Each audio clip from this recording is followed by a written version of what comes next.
Welcome, I'm XXX Author and this is my unknown channel, and today we'll watch this unknown review on Ghost Hunt. Ghost Hunt is an anime from 2006 made by JC Staff under the genre of comedy, horror, mystery, and supernatural, and at the time of this recording you can stream it on Crunchyroll. So if this is the first time on my channel, I want to introduce you to my ranking system.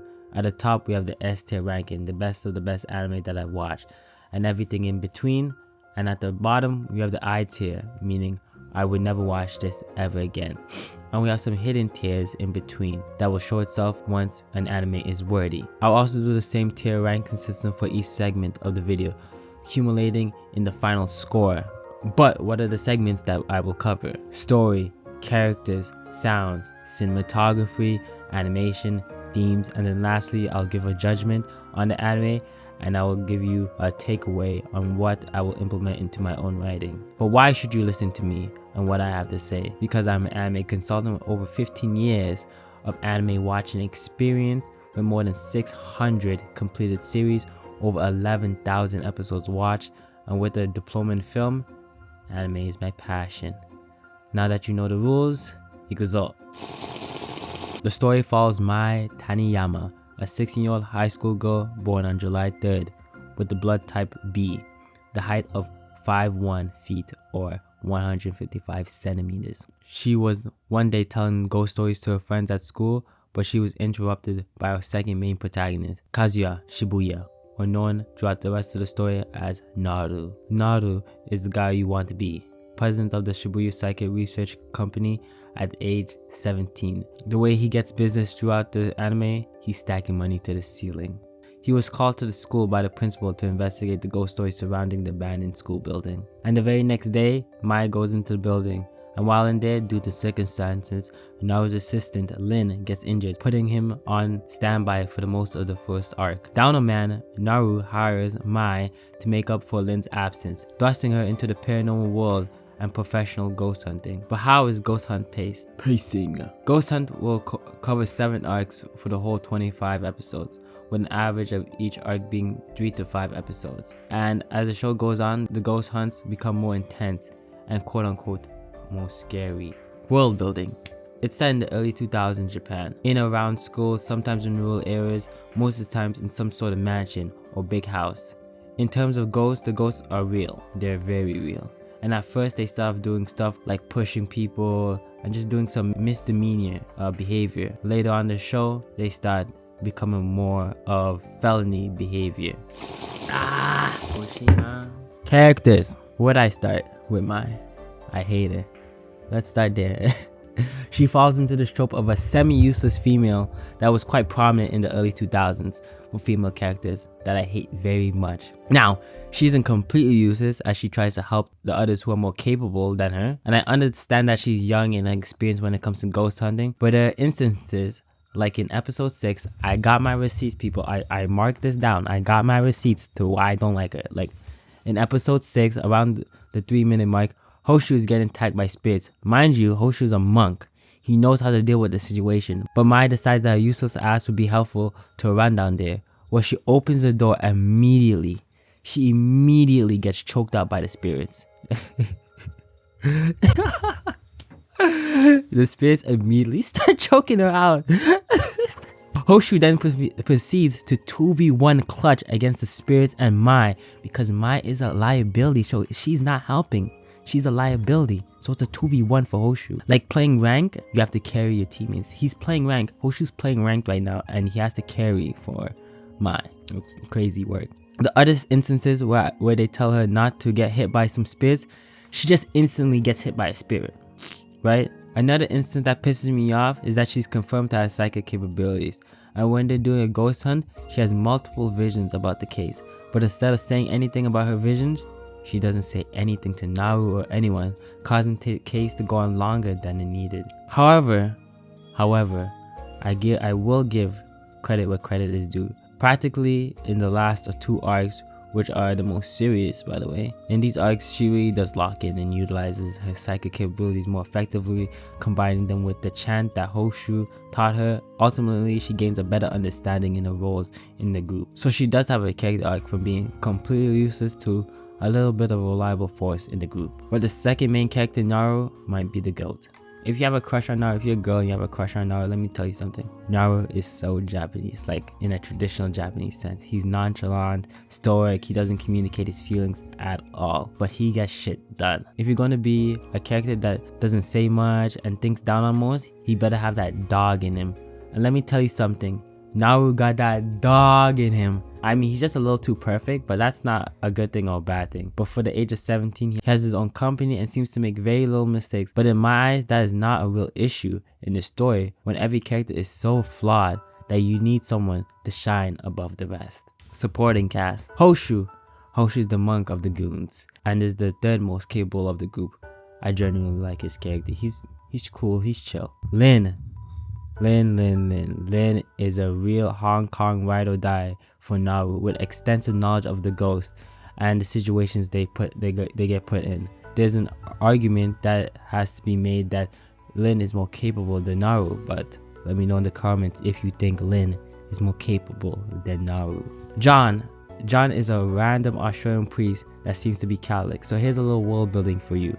Even though Catholicism is a different religion and has very different standards when it comes to spirits, his methods work on Japanese spirits even though they fall into more of a Shintoism, Buddhism realm. This is very interesting because in the eye of the creator, all religions are created equal. Maybe that's not what he was intended to say, but nonetheless that is what is being said. So let me know in the comments if you agree or you disagree with that. Ayoko, absolutely useless. Ayoko is absolutely useless. She's even more useless than mine. I didn't even think that was possible, but her character is more likable, so I like her more than mine. It's that simple. Masako, famous television psychic, and also maybe a sugar mommy for Naru. Who knows? Might be funding Naru's business. Who knows? Might be the angel investor. Who knows? One last thing about the supporting cast is that they were all introduced in the same episode, which is a little overwhelming, and most of them appear every arc, so get ready for that. The intro is nothing crazy, but I love the outro more than the intro when it comes to the soundtrack. It's nothing special, nothing inspiring, maybe some pianos, and overall they tried to invoke a kind of spooky vibe in the intro and outro. And the soundtrack, I think they did a good job with it. I can sense that there was a minimal amount of budget when it comes to the soundtrack and music overall. But for what they did a good job. Also for 25 episodes from the early 2000s, usually there's like an intro and outro change during the halfway period. But this doesn't have one, and it only confirms my suspicion that this is a lower budget anime when it comes to the soundtrack. Cinematography, there was nothing too crazy for cinematography. Nothing really inspiring, nothing really that really truly invoked incredible emotion. But you know, they tried once again with a low budget. You know, they had typing effects with the date and the time, which is interesting, which some better shows do have. But they did that, and you know, that's a little bit of something. Basic shots, basic over the shoulder shots, you know, body shots, wide shots, mid shots, introduction shots, basic shots like this.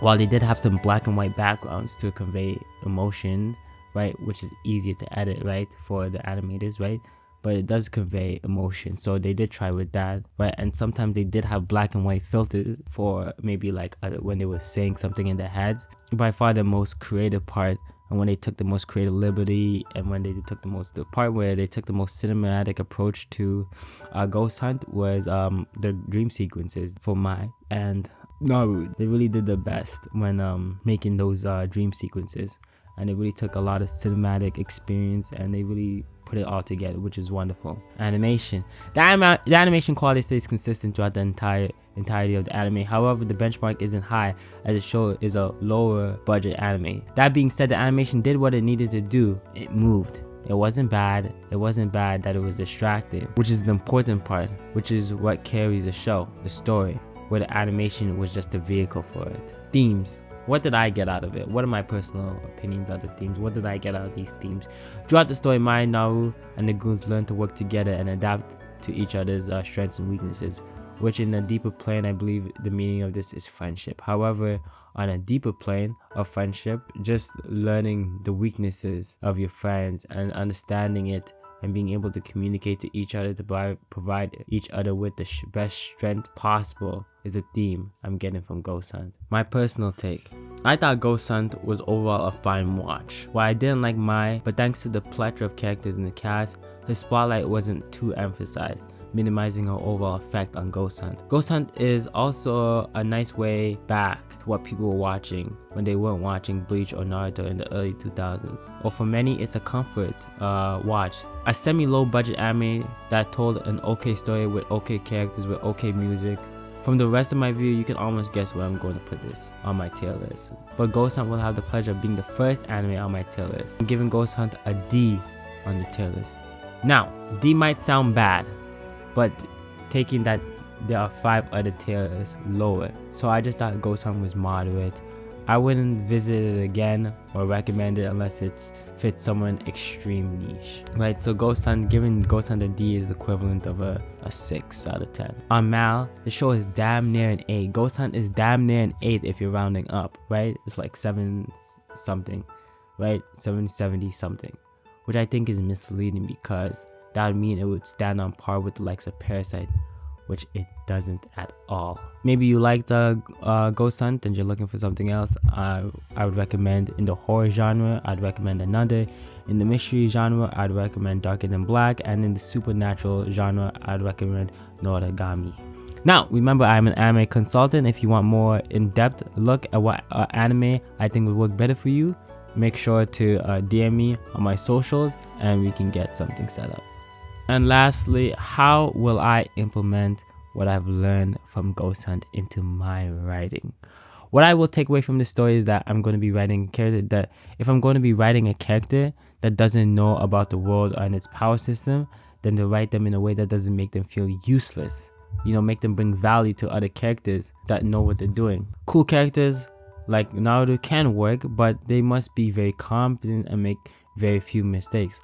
Also, avoiding introducing all side characters at the same time, spread them out through the anime. Imagine if in the show each character was introduced in each mission, right, and then being added to the Guna squad. That would have made each character's introduction more meaningful. That's my personal take on what I'm going to take out of the story and when I implement it into my writing. Go and check out my books that I published on my YouTube channel so far, and go and buy my books if you want. Now, tell me what you thought about Ghost Hunt in the comments. Do you think it was good, bad, or just mid? Let me know, subscribe, and like. While you're at it, Jane, my unknown cult.